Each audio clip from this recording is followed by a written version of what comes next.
তিনি বলেছেন, আমি এই রাতে দাজ্জালকে দেখেছি। নবীজি এই রাতে দাজ্জালকে দেখেছেন এবং তিনি দেখেছেন মালিক নামক একজন ফেরেশতাকে। তিনি বলেছেন এই মালিক মূলত কে? জিবরিল আমিন বলেছেন এই মালিক হচ্ছে জাহান্নামের রক্ষাকারী ফেরেশতা, জাহান্নামের চিফ অফ কমান্ড। তিনি মালিকের কাছে অনুমতি নিয়েছিলেন জাহান্নামের একটু উকি দিয়ে দেখার জন্য। নবীজি বলেছেন, আমি উকি দিয়ে দেখেছি জাহান্নামে, সেখানে সবচেয়ে বেশি অধিবাসী হচ্ছে নারী জাতি। জাহান্নামের সবচেয়ে বেশি অধিবাসী হচ্ছে নারী জাতি। তার মানে এই উম্মতে মুহাম্মাদির একটা বড় অংশের মেয়ে জাহান্নামে যাবে, অন্য উম্মতের নয়।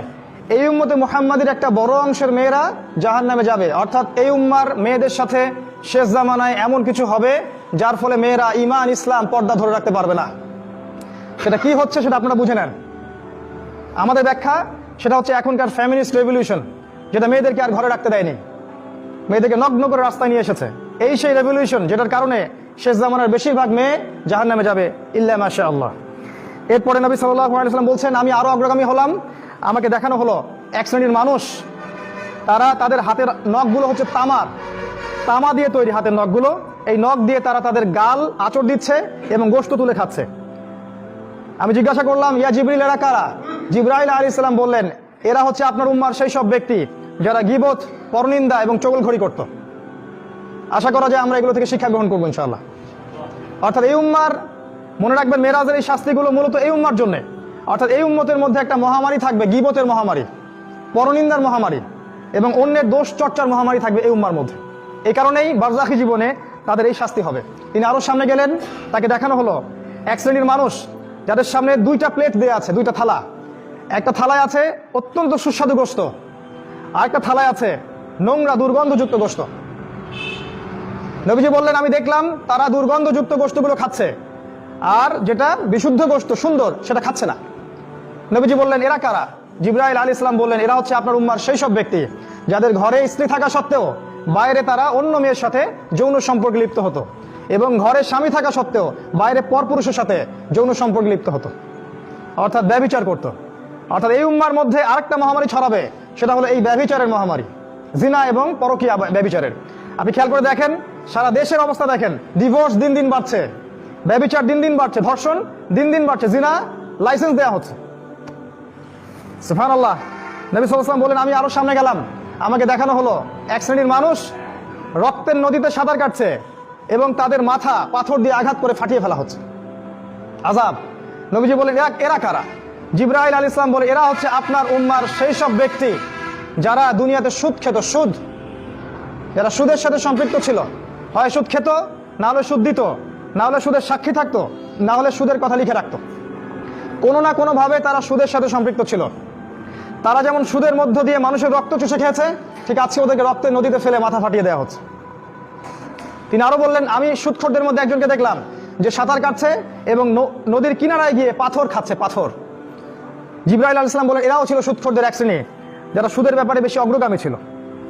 নবীজি বললেন, আমি দেখলাম আরো অগ্রগামী হয়ে এক শ্রেণীর মানুষ যারা ফসল ফলাচ্ছে এবং ফসল দ্রুত ফলে যাচ্ছে, খুব দ্রুত তারা ফসল কেটে ফেলছে, আবার ফসল গজাচ্ছে, এভাবে কন্টিনিউয়াসলি চলতে আছে। আমি বললাম, এরা কারা?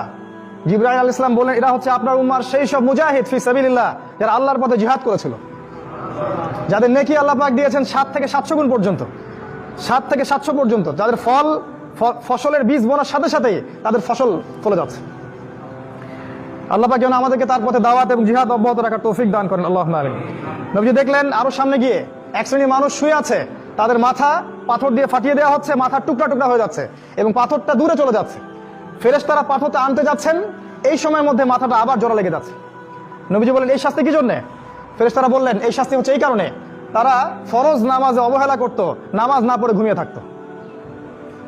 তারা ফরজ সালাতে অবহেলা করত এবং নামাজ না পড়ে ঘুমিয়ে থাকতো, এই জন্য তাদেরকে এই শাস্তি দেওয়া হচ্ছে। মনে করিয়ে দিই, আমাদের নবী মুহাম্মদ সাল্লাল্লাহু আলাইহি সাল্লামের জীবনের শেষ ওসিয়ত হচ্ছে আসসালাত ওয়া মা মালাকাত আইমানুকুম, সালাতের ব্যাপারে সতর্ক থাকবে এবং তোমাদের অধীনস্থদের ব্যাপারে সতর্ক থাকবে। এই সালাতকে কায়েম করার জন্য 23 বছর নবীকে সংগ্রাম করতে হয়েছে। আর আজকের মুসলিমরা 90% মুসলিমের দেশে 90% মুসলিমই সালাত পড়ে না। আর যারা সালাত পড়ে তারা জানে না আমি কি পড়ছি, তারা আসলেই জানে না কি পড়ছে। তারা মনে করে আমরা একটা ফিজিক্যাল ব্যায়াম করছি। হাজারে আমার মনে হয় 10টা মানুষ পাওয়া যাবে না যারা সলাতের A to Z অর্থ বলতে পারবে, সে আল্লাহর সাথে কি বলছে এটা অর্থ বলতে পারবে। সতর্ক হয়ে যায়, আল্লাহ পাক তৌফিক দান করুন। নবী সাল্লাল্লাহু আলাইহি ওয়াসাল্লাম আরো বলেন, আরো সামনে গেলাম, দেখানো হলো যে এক শ্রেণীর নগ্ন মানুষ, আমরা যেটাকে বলি আন্ডারওয়্যার পরে আছে, এবং তাদেরকে জারি এবং জাক্কুম নামক দুইটা খাবার দেওয়া হয়েছে। জারি হচ্ছে জাহান্নামের পাথর, আর জাক্কুম হচ্ছে জাহান্নামের কাঁটাযুক্ত ফল। তারা সেগুলো খাচ্ছে।